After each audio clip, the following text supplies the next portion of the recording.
Okay, so good morning. So we will proceed with another chapter, what you call the statically indeterminate. Okay, so if you are going to get back on your basic statics, so para makapag-solve tayo ng mga unknowns ng forces, meron tayong tatlong equations, no, in two dimensions. So you can have it as summation of forces horizontal or x, summation forces y or on the vertical, and then summation of moment. Okay? So, lahat yan equal to 0 to have it in equilibrium. Okay? So, this is the prime equation na ginagamit natin. Okay? However, there are things na hindi natin basta-basta kayang isolve. Okay? So, kapag yung number of unknowns ay sumobra na sa tatlo, and then that's the time na hindi na natin siya kayang isolve, ang tawag na natin sa kanya is statically indeterminate. Okay? Kapag tatlo lang yung unknowns, kagaya ng mga sinosolve nyo nung statics, yung mga method of joints, method of sections, lahat yung ang tawag doon is statically determinate. Okay? So, this is called statically determinate structure. Okay? However, kapag sumobra na siya sa tatlo at hindi na niya kayang isolve, and then ang tawag na natin sa kanya is statically indeterminate. Okay? Okay. So, this one requires now additional equation. So, okay. Yung additional equation na yon, iyon yung manggagaling sa deformable bodies na PL all over AE. Okay, ito yung na-discuss natin on the last chapter. Ano? So, para makapag-solve tayo ng mga complex structures, ito yung isa sa napakahalaga. Okay? So, napaliwanag na natin kung ano yung E, no? So, that is the modulus of elasticity na nagpa-follows kay Hooke's law. Okay? So, yung ating proportionality limit. Okay? So, to further understand the use of the fourth equation, which is the PL over AE for statically determinate, I will have few videos on examples on how to use and incorporate this statically indeterminate or this formula for statically indeterminate structures. Okay, so let's have the problem number 13. Okay, so problem number 13 and so it's called the indeterminate structure, ano? So when we say indeterminate structure, hindi na natin kaya ma-compute using just summation forces F, Y, and then Z, and moment Mx, My, Mz, okay? But we need another equation which is in the form of deformation para makapag-compute tayo ng problem, okay? So this is the problem number 13. The concrete post in figure is reinforced actually with 4 symmetrically placed steel bars, each of cross-sectional area or each of cross-sectional area 900 mm squared. So, compute the stress in each material when the 1000 kilonewton actual load is applied. The moduli of elasticity are 200 gigapascal for steel and 14 gigapascal for concrete. Okay. So, ayan. Wala kang ibang force. It is just summation forces Fy lang, no? Vertical lang. Na ang pagtutulungan mo, if I'm going to have this, okay, so summation tayo ng forces vertical equal to 0, we can say, okay, nagtutulong yung dalawa eh. Okay, nasa na yung ibang kulay. Okay? So, nagtutulong to, which is the concrete.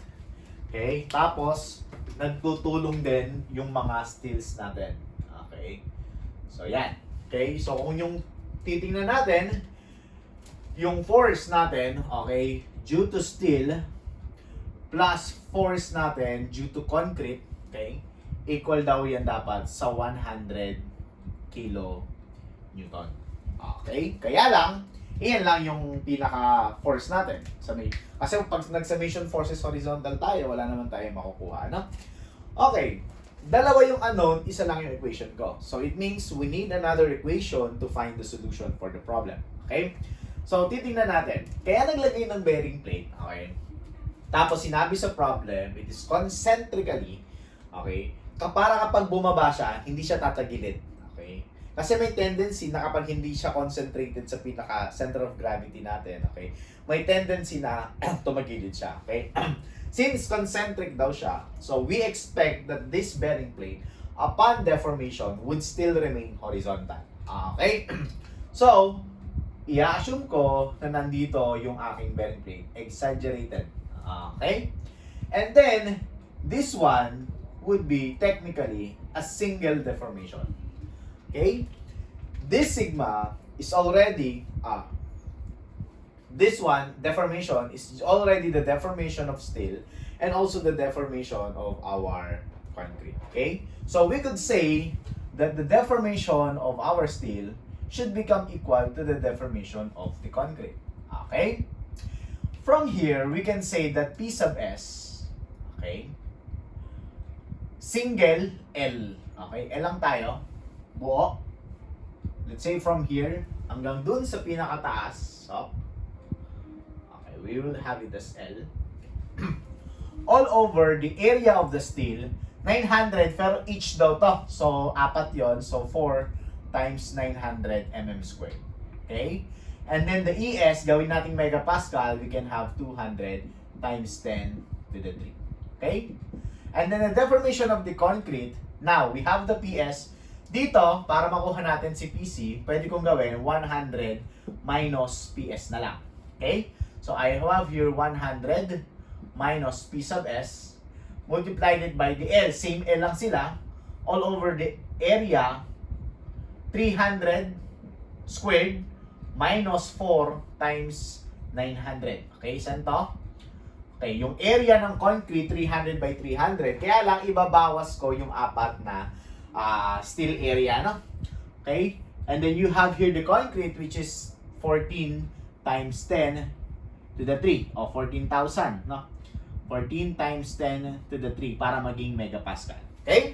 So with this, cancels out si L. Okay? The only unknown now is the PS. Okay? So we will be having here the PS in Newton is equals to 373,134.33 Newton. Okay? And then from here, PS, substitute natin, okay, papunta dun. Okay? So, with this, makukuha ko na, using this equation, makukuha ko na si P sub C. And so, your P sub C would become equal to 626,000, okay, 865.67 Newton. Alright? So, kapag meron ka ng force, madali lang kunin si stress, no? So, stress natin kay steel, it is just equals to PS all over A sub S. So, we will have the PS, 373,134.33 Newton. Divide natin by the total AS. So, 4 na 900. Okay? So, you will now have the stress on the steel equal to 103.6 megapascal. Okay? And so with the concrete, so we will have it P sub C all over area of concrete. P sub C natin is 626,865.67 divided by area ng concrete, we have 300 squared minus natin yung 4 na 900. Okay? Or 4 na steel. Okay? So we will now have the concrete equal to 7.255 MPa. Okay? So this is now the stresses. Okay. So again, for this one, ano lang natin dito, for the deformation, we need to have at least idea on the deformation of the body. Okay? So initially, eto siya.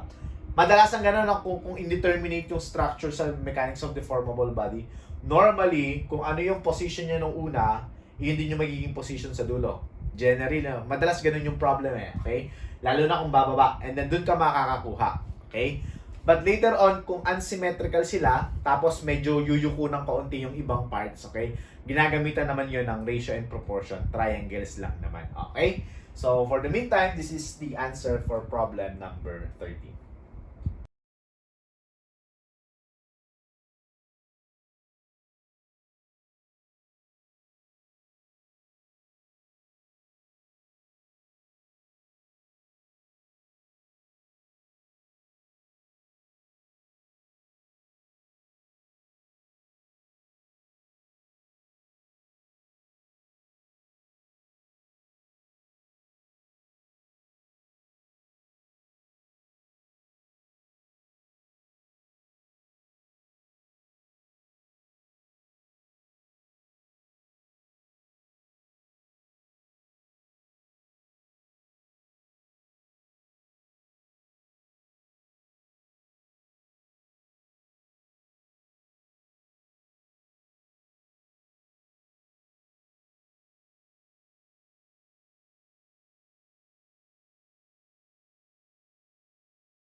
to the 3 multiplied it by 250 all over 1,400 times 200 times 10 to the 3.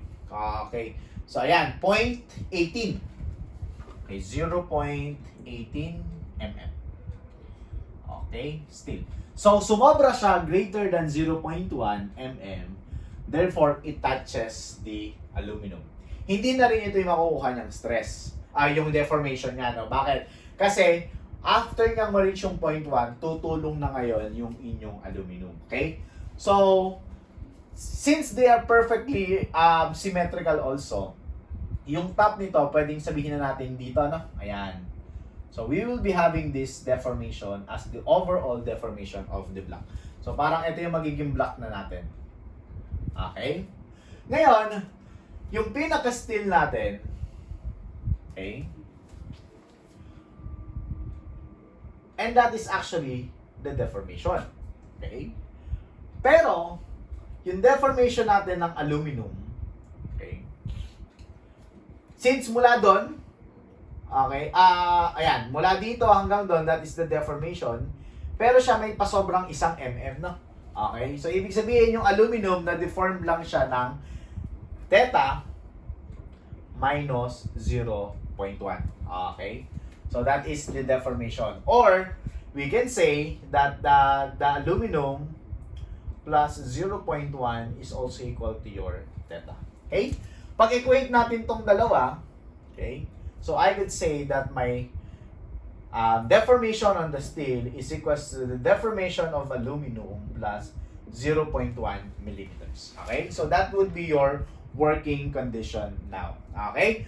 Now, gamit tong delta S natin, so we can have it as P sub S, L sub S all over A sub S, E sub S.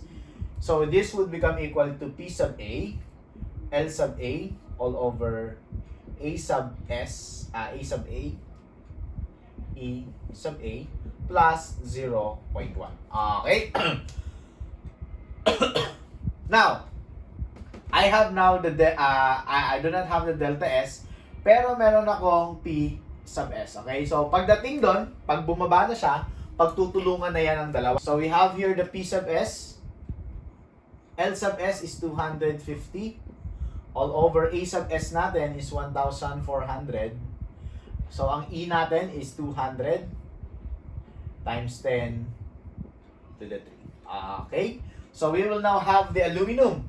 Kaya lang for the aluminum, okay, pag bumaba na siya, pagtutulungan na siya ng tatlo. So, kung magtutulong yung tatlo, I can have dalawang steel, tsaka isang aluminum. Okay, total niya is the 400. Okay, gawin na natin Newton, ano? Okay, so para maging 400. So, we can have it, the P sub A is equals to 400 times 10 to the 3. Ima-minus ko yung dalawang steel. Okay, iyon yung gagamitin yung force dito. So, I can have it as 400 times 10 to the 3 minus dalawang P sub S. Okay? And then ang LA ko, okay, so yung original niya, it's 250. Kaya lang minus 0.1, ano? So 250 minus 0.1 all over aluminum, the area of the aluminum, 2,800. So that's 2,800 multiplied it by 70 times 10 to the 3. Okay, kaya lang meron ka pang plus 0.1. Okay? So that you will have the P sub S. So yung P sub S natin, that's 177,000. Okay, 178.42 Newton. Okay? So once you have now the P sub S, pwede mo na siyang substitute on this expression. Mako-compute na natin si P sub A. And computing for P sub A, so that's equal to 45,643.15 Newton. Okay? So once you have now the P sub A, pwede na natin makuha si sigma A. So that's equals to PA all over the area of the aluminum.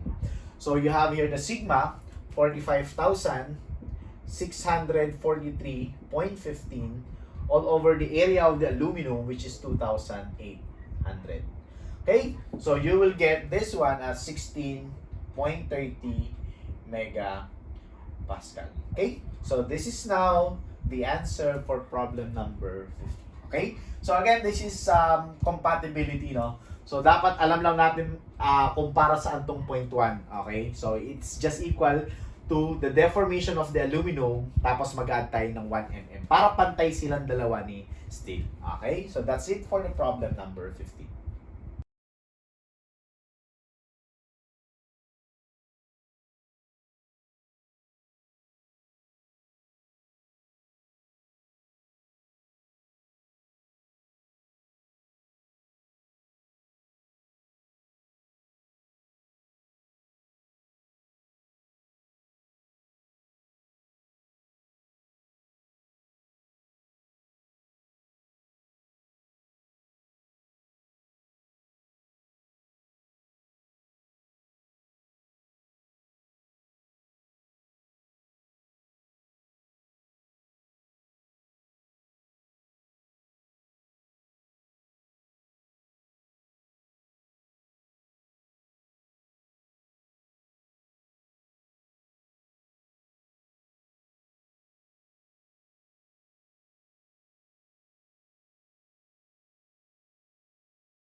Okay, so let's have problem number 16.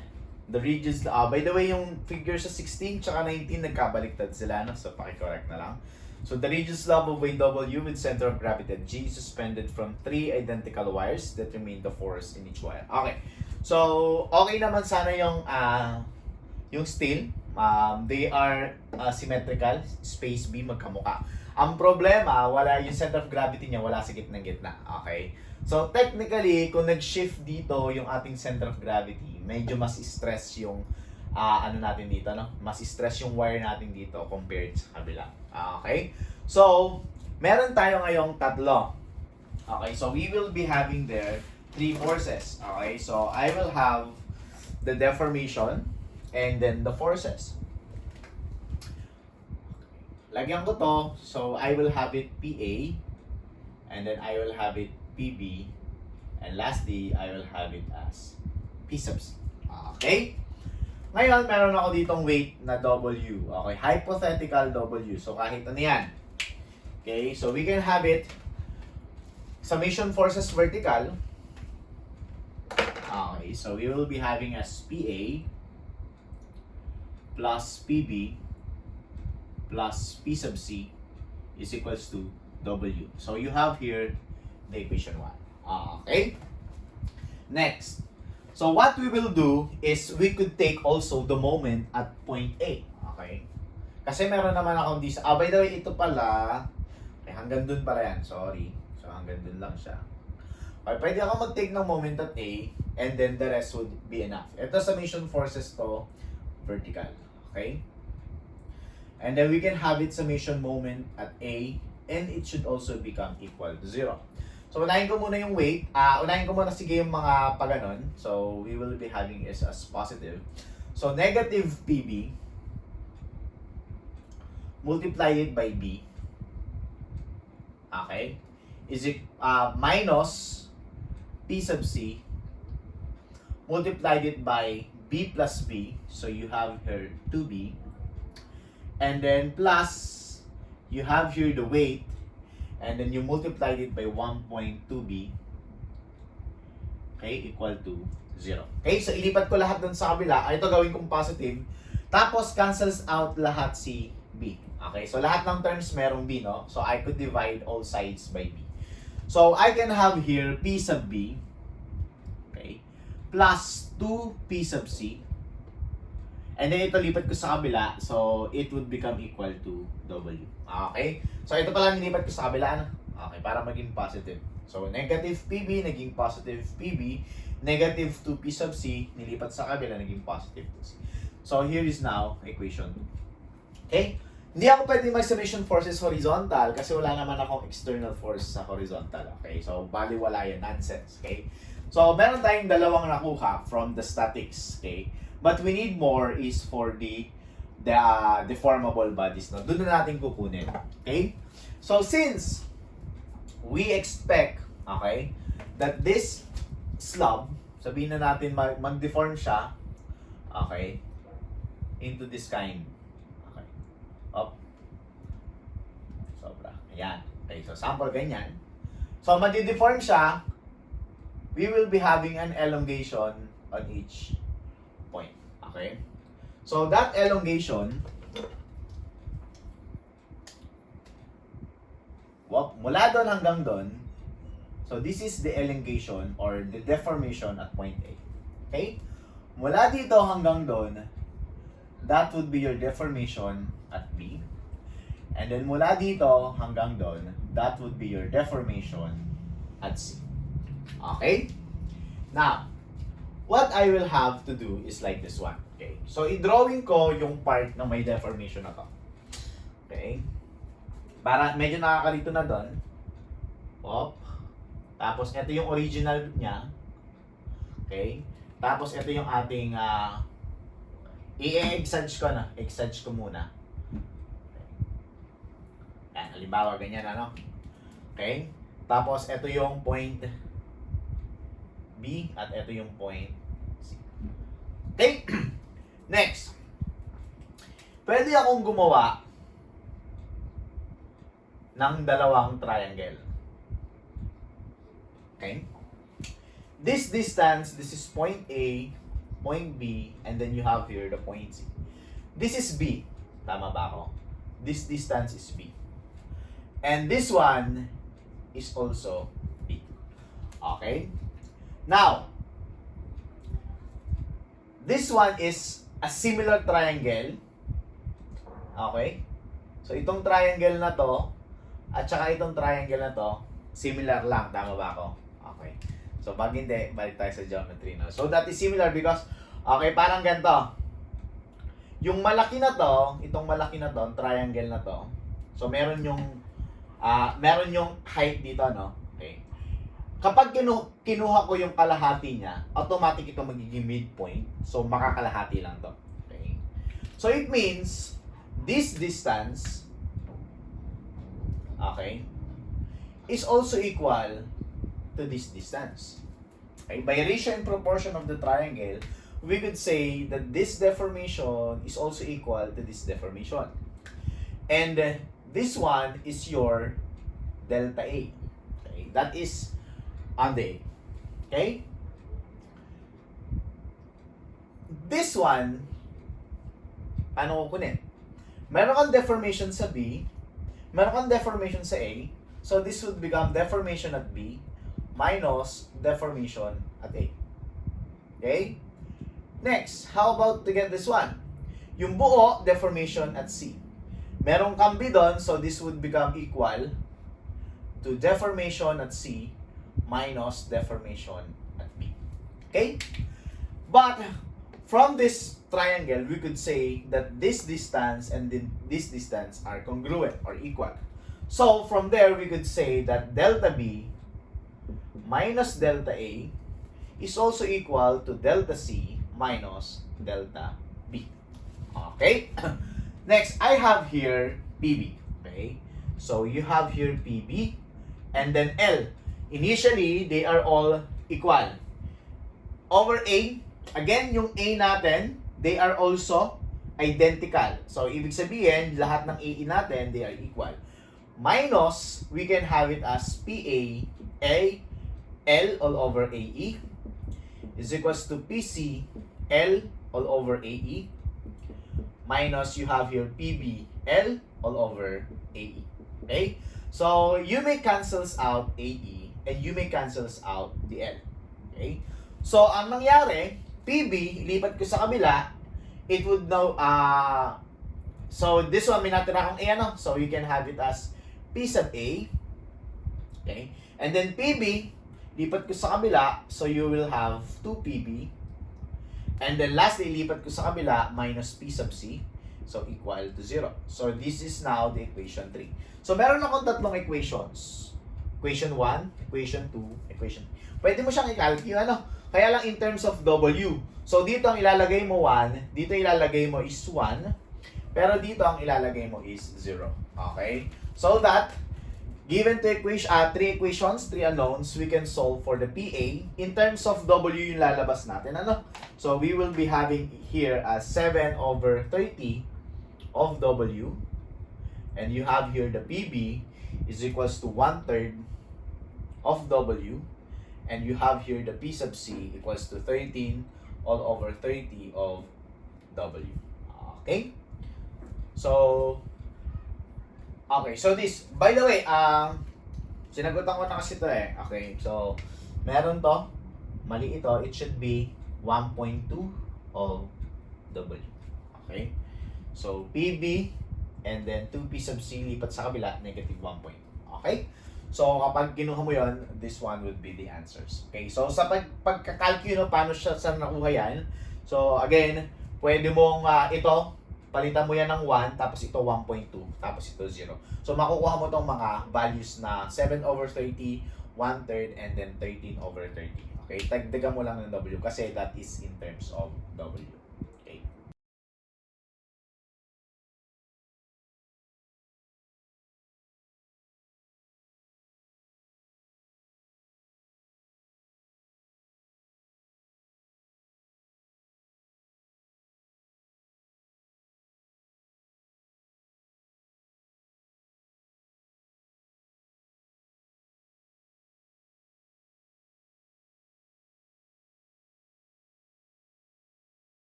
Okay, so let's have the problem number 18. So, yung sa 17, bibigay ko na yun sa inyo. So, makita nyo dapat yung compatibility doon, tapos application nyo ng ating tapering. Okay, tapering elements. Okay. So, anyway, ang sagot doon. So, for number 17, it's around 88.42 megapascal. Okay, so this is for the number 17. Okay, so you try it. Okay, so proceed tayo sa number 18. Okay, so for 18, the 3 steel rods, each of cross-sectional area 250 mm square, jointly support the 7.5 kN load. Assuming that there was no slack or stress in the rods before the load was applied, find the force in each rod and use equals to 200 gigapascal. Okay. So, ito, pwede natin gamitan una. Mechanics muna tayo, no?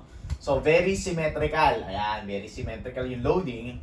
So, one thing is, dapat kapag kung symmetrical yung loading mo, pati yung system, and they are all identical, so yung deformation nito, direkto, pababa lang. Okay? So, hindi mag-move dito, hindi mag-move doon. So, that's one. Second, because of the symmetry, we could say that this force, which is tawagin natin siyang AB, and then this force, which is equals to AD, are equal. Okay? So, meron lang tayo ditong isa, which is called the AC. Alright? So, we could say, okay, kahit mag-summation horizontal ka, we could say that the force AB is also equal to our force AD. Okay? And then, we could have now summation, after that, ano ba pwede nating makuha? So, we could have now summation forces tayo ng vertical. Okay? So, summation tayo ng forces vertical equal to 0. Okay? So, we can have it as 2. Okay? Kaya lang itong dalawa, isa na lang siya. So, we can have it as 2AB cosine. Okay. Cosine of 25. Okay? And then you will have it as plus AC is equals to 7.5. Okay? So, you have there the second equation. Okay? So, this is the first equation. So, we can say that, sige, ito is AB plus AD equal to 0. Okay?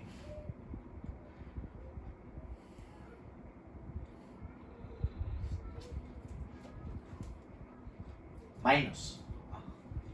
Wala na talaga ako sa wisyo.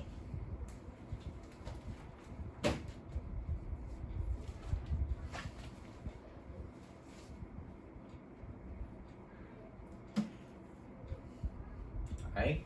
That this one is AB minus AD is equal to 0. First equation, and then you will have it the second equation. Okay. So, saan yung third equation? Okay? So, manggagaling na yun sa ating, kasi hindi ka pwede mag-moment, ano? Manggagaling na yun sa deformation natin. Okay? So, i-drawing natin yung deformation. Okay. So, drawing natin tong point A. So, you will be having here the point A. And here is the AB. Here is the AD, and you have here the AC. Okay? So, sabi ko nga kanina, magde-deform to vertically. So, this one, i-exage ko, mapupunta dito. Okay? Somewhere here. Okay? So, ito, yung deformation niya ng AC. Okay? So, ito, tanggalin ko rin.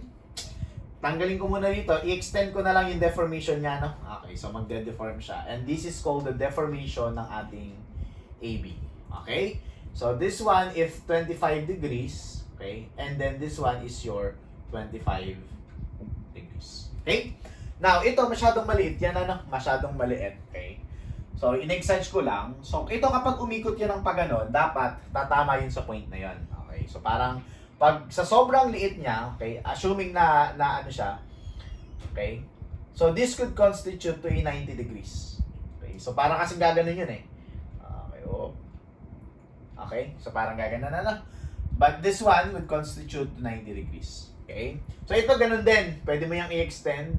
Tapos, magtatama sila doon. So, they will have it 90 degrees. Okay? So, meron ako ngayon triangle. Yeah, you can form this triangle. And this is 25. We can say the relationship delta AC. Okay? And then, cosine of 25 is equals to delta AB. Okay, so to get for the delta AC, so this would become our force. Iyan yung ating magiging P, no? So, it's 7,500 minus 2AB cosine of 25. And then, ang L natin is 2,750. Ito yung L niya. So, you have there 2,750. All over AE. So, AE, parehas lang naman sila eh. Okay, so pwede mo i-substitute. Kaya lang mamaya parehas lang naman sila. Kasi identical naman sila. And then again, you still have here cosine of 25. Okay? So, equal, we have the AB. So, we have AB, P. Ang L niya, okay? So, ang L nito is, ito yung original. So, we have 2,750. I-divide ko na lang ng cosine of 25. So, you have here is 2,750 all over cosine of 25. all over the A, E. Okay, kasi identical naman sila eh. So you can cancel it out, and then 2750 cancel then. So the only unknown would now become equal to AB. So yung AB natin, so that would become equal to 2475.20 Newton. Okay? So you have now the AB. And also from the first equation, we can say that AB is AD, so you can have it also as your AD. 2475.20 Newton. Okay? And then substitute the AB on this equation, you can now solve for the AC. And your AC is equals to 3013.41 Newton. Okay? So that's it for the problem number 18. Okay? So you may have this one lalo na kapag they are connected at a common joint. So you can, may isa tayong problem kanina, yung bumaba, so you can try to have this kind of solution and then you should get the same. That's it for problem 18.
Okay, so let's continue for number 19. So again, yung number 16 tsaka number 19, yung figure nila nagkabaliktad na. Okay, so the rigid bar ABC is supported by a pin at B and two vertical steel rods. Initially, the bar is horizontal and the rods are stress-free. Determine the stress in each rod if the temperature of the rod at A is decreased by 40 degrees Celsius.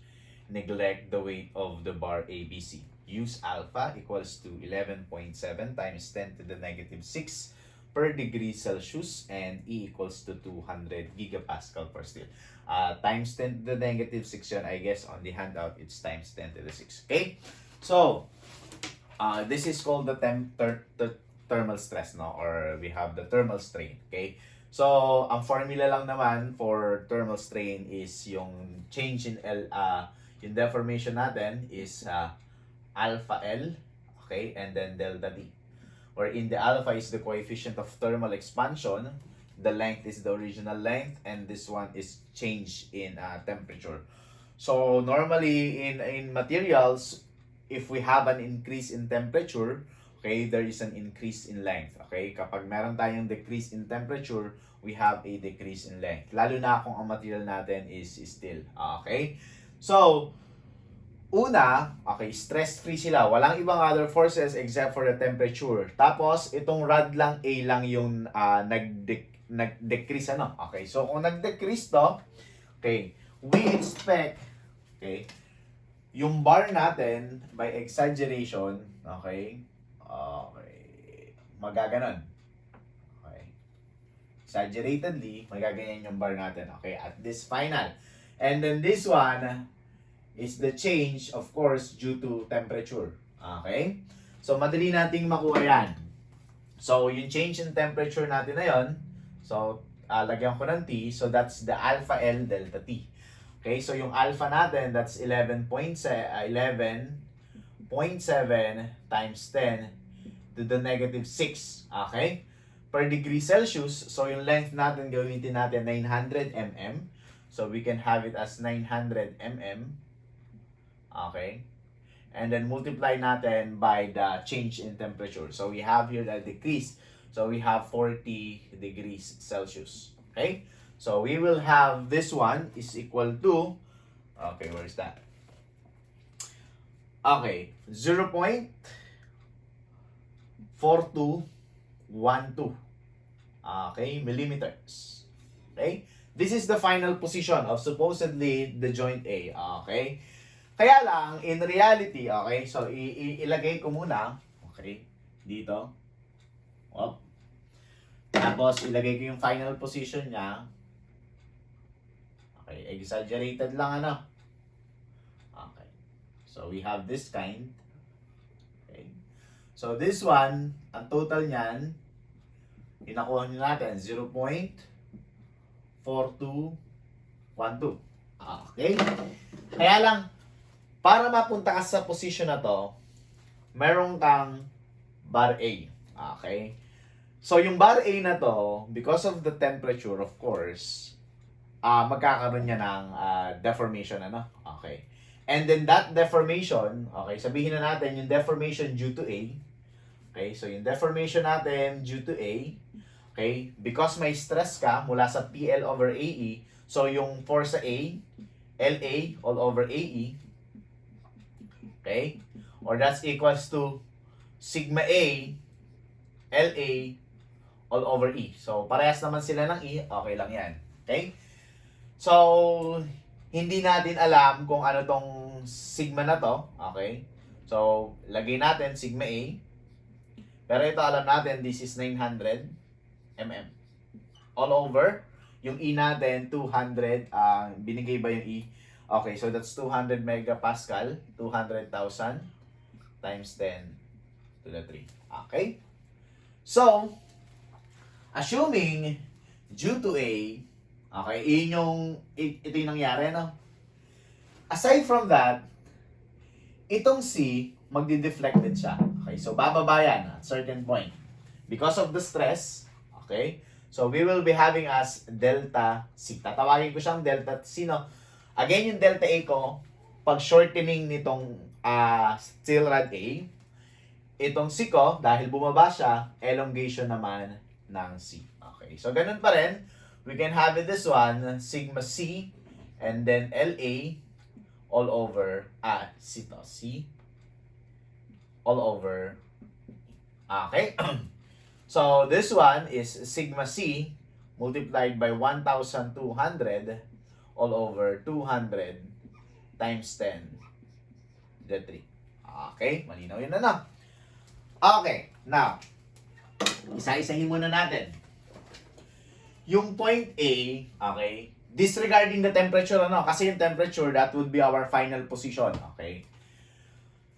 I-consider muna natin lahat ng stresses dun sa A and then the C. Okay? Unahin muna natin yung sa C. Okay? Assuming na wala to, huwag mo nyo munang intindihin si A. Okay?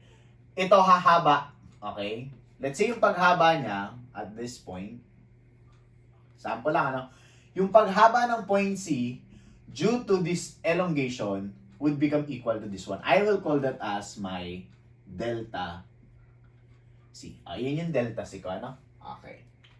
Now, since this is a rigid bar, kapag bumaba yung point C ko by delta C, tataas tong point A ko by a certain amount. Okay? So, tatawagin ko yung pagtaas na to. Okay? Tawagin ko siyang, sigeng, deformation at A due to the point C. Okay? Parang tumaas si A dahil bumaba si C. Dahil doon. Okay? Now, we can have this ratio and proportion. Dahil alam naman natin tong point na to, so this is around 0.6 and this is around what? Okay, so this is around 1.2. Okay? By ratio and proportion, I could say that my delta C, okay, all over 1.2 is also equal to my delta A due to C all over 0.6. Okay lang yan? Next. I will have delta A, okay, due to C is equals to 0.6 of delta C all over 1.2. Okay? Or should I say, this around 0.5. Okay? So, delta A due to C is equals to 0.6 of delta C. Okay lang to? Okay. So, we got a relationship.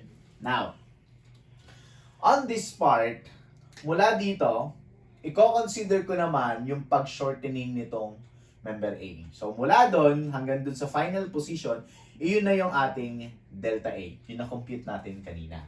Okay?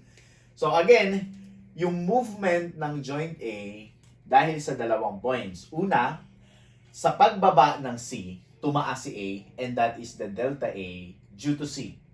And then, nag-shortening pa to, so nagkaroon pa ng other deformation, so that is the deformation at A. So, kapag pinag-add ko silang dalawa, due to the effect of the two rods na nag-elongate at nag-shorten, and then that is the total final position due to the temperature, which is 0.412. So, I should say that my delta T is also equal to my delta A due to C plus my delta A. Okay? So, this would become 0.4212 is equals to delta C due to A. Pero si delta C due to A is also equals, okay, 0.5. Okay, it's 0.5 of delta C. So, that is 0.5. Okay? Kaya lang yung delta C ko, eto na si delta C na. Okay? So, that's equal to, I will have it as, okay, delta C, sigma C, multiplied it by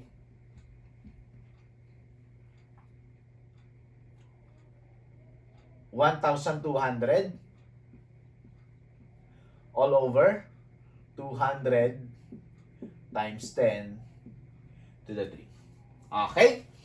Plus, we have the delta A. So, the delta A is sigma A, 900 all over 200 times 10 to the 3. Okay? We have now the two variables. So, hindi natin alam kung ano yung two variables na yun. Ano? Okay. So, what we will do is a mechanics. Okay? So, for the mechanics, we can have it summation at point B. Okay? So, if I will take that, okay, kasi sabihin na natin ano, hinihilan yan parehas. Okay? So, we can have it as summation mode B equal to 0. By mechanics lang ano. So, we can have it as 1.2. Okay, multiplied it, by P sub C on. Okay, so PC multiplied it by 1.2. So, that would become equal to P sub A. Okay, multiplied it by 0.6. Okay? Or I could say that my, ito, pag dinivide ko ng 0.6, so 2PC, tama ba? 2PC is equals to P sub A. Okay? But P sub C, pwede ko siya by sigma, so that would become sigma C, multiplied it by the area which is 300. 1,200. Okay, 1,200 is equals to sigma A multiplied it by 300. Okay? So, we can now get the relationship of C to A. Okay? So, kunin ko na lang si A. So, lipat ko dito. Hindi na yata kasya. Sigma A. So, would become equal to 2 multiplied by 1,200 divided by 300. So, that would become 8 sigma C. Okay? And then, I will substitute this A sigma C. Okay, papunta doon. So, this term, okay, would become 8 sigma C. Okay? With that, the only variable we have is the sigma c. Using this equation, 0.4212, okay? 0.4212 is equal to, okay, 0.5 multiplied by sigma c multiplied by 1,200 all over 200 times 10 to the 3 plus I will have it the 8 sigma c multiplied it by 900 all over 200 times 10 to the 3. Okay? So, getting for the sigma c, we can have it equal to 10.8 megapascal. So, we can have it sigma c equals to 10.8 megapascal. Okay? Consequently, we can have it now, the sigma a. So, that is just 8 times 10 of that. That would become equal to 86.4 megapascal. Okay, so these are the stresses in A. Okay, so what we have is a combination of statics and of course the mechanics of deformable. Okay, so isang mahalaga, basta nagkaroon ng movement yung isang body because of the compatibility. No? When we say compatibility, kapag yung isang member mo is nag-dislocate or nag-move, lahat ng nakadikit sa kanya, whether it's rod, definitely mag-move yon. So you should consider that movement in addition to its own movement. Parang ganito. Nag-move si C. So, in addition to its own movement, which is the delta A, nagkakaroon ka pa ng another movement. And then, that would be the total movement of the body. Okay? So, that's it for the problem number 19.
Okay, so we're done. We're down to the last number 20. Okay. So, letter A lang yung sasagutan ko. Okay, so you need to grasp the concept. And then you try for the letter B. Okay, so madali na. Okay? So, let's have the problem. The three steel wires, each of cross-sectional area, 0.05. Then, 0.0. Okay, 0.05 square inches. Supported the weight W. Their unstressed lengths are 74.98, 99, and 75 feet. Find the stress in the longest wire given that the weight is 1,500. So determine the stress in the shortest wire if W is 500. Use equals 29. Okay. So, technically, okay, may isang mahaba, may isang sumunod na mahaba, may pinakamahaba. Okay? Yung pinakamaikli, okay, ang mangyayari, siya yung unang makaka-receive ng 1,500. Tama ba ko? Tapos, kapag tawagin kong length 1, okay, si string 1, yung pinakadulo niya, tumapat na dun. Okay, kuwari, ito yung string 1, ito yung string 2, tapos hihilahin yun eh. Okay? Ito slack pa to eh. Okay? Kapag si string 1, nag-stretch na siya at naging kapantay niya na si string 2, at saka magtutulong ngayon yung dalawa. Okay? Tapos, kuwari ito na si string 2 at saka si string 1, ito naman si string 3. Okay? May stretch tong dalawa hanggang pumantay dun sa string 3. Pag magkakapantay na silang tatlo, that's the only time na magtutulong-tulong sila. Okay? Sample, tatanggalin ko sila sa pagkakaano-ano. Tanggalin ko sila. Okay, so for example, I have here, okay, yung pinaka-reference natin. Tapos, let's say ito si string 1 ko. Tapos ito si string 2, and then this is string 3. Okay? So lahat sila, okay, I guess they have a difference of around, okay, yung pagitan ng string 1 and string 2 is 0.01 feet, foot na, 0.01 foot. Okay? And then ito, yung string 2 to string 3, it's also 0.01 foot. Okay? So, yung deformation nito, from our formula, we have deformation. So, string 1 muna, no? So, that is P1, L1 all over A1T. Okay? Now, ang gagawin ko, kukunin ko muna yung force para itong string 1 ko pumantay muna sa kanya. Okay? Pwedeng ganun, ano? Okay. So, let's try. So, string 1, so we can have it para makuha ko si P1. Okay? So, that's equals to sigma 1, A1, E, all over L1. Okay? So, itong dalawa, same unit yan, no? Kung ang gagamitin kong L is feet, dapat yung deformation ko is feet also. Para ito maging pounds. Okay? Kasi itong area ko is square inch, tapos ito is per square inch. So, the resulting is pound. So, ito, pwede ko lang gawin yan, 0.01 multiplied it by A1, which is 0.05. Then, multiplied it by 29 times 10 to the 6. Okay? All over the L1, which is 74.98. Okay? So, now, we will be having here, okay, 0.01 times 0.05 times 29 times 10 to the 6 all over 74.98. So, I have here 193.38 pounds. Okay?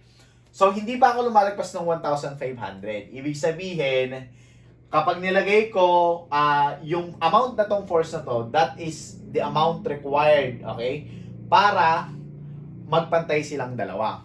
Okay? So, ang gagawin ko, okay, chinek ko lang, i-chinek ko lang to kung talaga ba, kasi baka mamaya yung given weight, okay, i-check nyo, no? Let's say, ito, para ma-accomplish mo to, okay, ang kailangan mong weights dito is 1,600. Okay, let's say, lumabas dito, 1,600. Bago pala pumantay siya dun sa string 2, I need to exert 1,600 pounds. Ang given lang na weight is 1,500. Ano ibig sabihin? Hindi siya papantay dun. Okay? Ibig sabihin, hanggang dito lang yung string 1 mo. Okay? So, you need to check kung lalagpas pa ba siya or hindi na. Okay? So, it means, mas mababa siya. Okay? Okay? Mas mababa siya. Ibig sabihin, mag-exit siya. Masyadong malaki yung 1,500. Okay? So, trial. Ang gagawin ko ngayon, i-extend ko na siya hanggang 3. Okay? Hanggang dito na. Extend ko to. Okay? Tapos ito i-extend ko rin. Okay? So, trial. Ito, this is only trial to check. Okay, to check lang yan. So, ang gagawin ko, ipapantay ko na dun sa string 3 kasi ang hinahanap ko naman talaga is the longest one. Okay? So, we can have it as delta 1. Ulitin ko. P1 na. So, we can have it P1. So, yung delta 1 ko, para dito, is 0.02 na. So, 0.02 multiplied it by 0.05 multiplied it by 29 times 10 to the 6 all over 74.98. Okay? So we can have it as 0.02 times 0.05. So that's 386.77 pounds. Okay? So still mababa sa 1,500. So valid pa rin valid pa rin tayo. Okay? So yung string 2 naman, okay, ibababa ko. So I have here P2. So we can have the deformation 0.01. Okay? And then we will be having here the cross-sectional area 0.05, 29 times 10 to the 6 all over. So ang length na gagamitin ko is 74.99. Okay, so we can have it as 0.01 all over 74.99. So I have here 193.36 pounds. Okay? So as of the moment, okay, yung dalawa na to, kapag pinagtulong ko siya, so that's 386.77 plus 193.36, amounting to 580.13 pounds. Okay? Iyon na yung nabubuhat nila dito sa 1,500. Okay? So in short, meron pang hindi bumubuhat ng around o yung excess weight. Okay? Yung tawagin natin siyang excess weight, and that's equal to 1,500 minus 580.13. Okay? Ito pa yung force na walang bumubuhat sa kanya. So that's around 919.87 pounds. Okay? Binaba ko pa lang yung dalawang string hanggang dun sa level ng 3. So ito slack pa rin to, no? Kumbaga unstretched pa rin siya. Okay?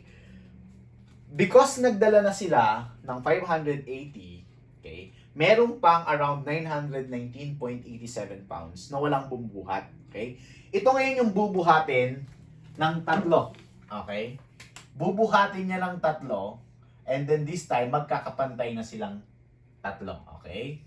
So, yung bubuhatin nila, tig na 919.87 all over 3. Pagtutulong-tulungan na nila ngayong tatlo, yung 919. So, that force is equal to around 306.62 pounds. Okay? So, it means, for the single A, for string 1, ang dinadala niya talaga, okay, so P1, that would become equal to 386.77 plus 306.62. Okay, so that's around 306.62 plus 386.77. That's around 693.39. Okay? Itong string 2, ang dinadala naman niya, that's 193.36, and then the 306.62. So that's around 193.36 plus 306.62. That's around 499.98. Okay? And then si string 3, ito lang yung dadalhin niya, 306. Dapat kapag pinag-add niyo yung tatlo, so that's 693.39 plus 499.98 plus 306.62, and it should become equal to 1,500. Okay? Dapat yung total na dinadala niya, no? In short, to get for the sigma 3, ang gagamitin nating force, ito lang. So that's around 306.62 pounds all over the area, which is 0.05. So you have now the stress on the longer string, 0.05. So that's 6,132.4 PSI or pounds per square inch. Okay? So that's it. You need to understand the concept na kailangan i-try mo muna silang magkaka-level muna, no, bago mo i-check. Okay? Kasi baka mamaya nga hindi naman siya umabot dun sa level ng isang string. Ibig sabihin, unstretch yung ibang strings. Okay? For example, sa number letter B, no, 500 pounds lang. Bigyan ko na kayo ng idea. Nung pinag-add ko si 193 at saka si 306, ito yung dinadala ng dalawang string. Ayan, lumagpas na siya sa 500, di ba? So it means, hindi na sila aabot dun sa aking pangatlong string. Dun pa lang sa pangalawang string, baka hindi na nga umabot baka hanggang dito lang yung string mo, no? So you need to check that. Kasi kapag nangyari yon, let's say 580, Okay? Ibig sabihin, hindi nila na-reach yung pinakababa. Okay? So, itong stress sa pangatlo, zero siya. Unstretched siya in short, no? Unstressed. Okay? So, you need to check. Kaya ang tinatanong dito is, ano yung stress dito sa string 1? The same process. Okay? So, I will let you grasp and solve for the letter B. However, the answer for that letter is equal to 6. Lagay ko na. So, for letter B, so B to ha, B. That's around 6933.8 PSI. Okay? So, you try to solve for this one and until you get the concept. Okay? So, that's all for number 20. And that's all for the mechanics of deformable bodies 1. Okay? So, the next topic, continuation naman siya.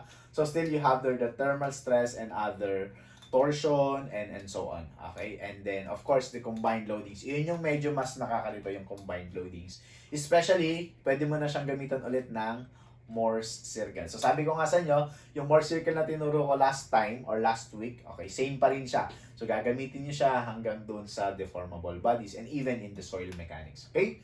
So, thank you again for listening and that's all for the mechanics of deformable bodies 1.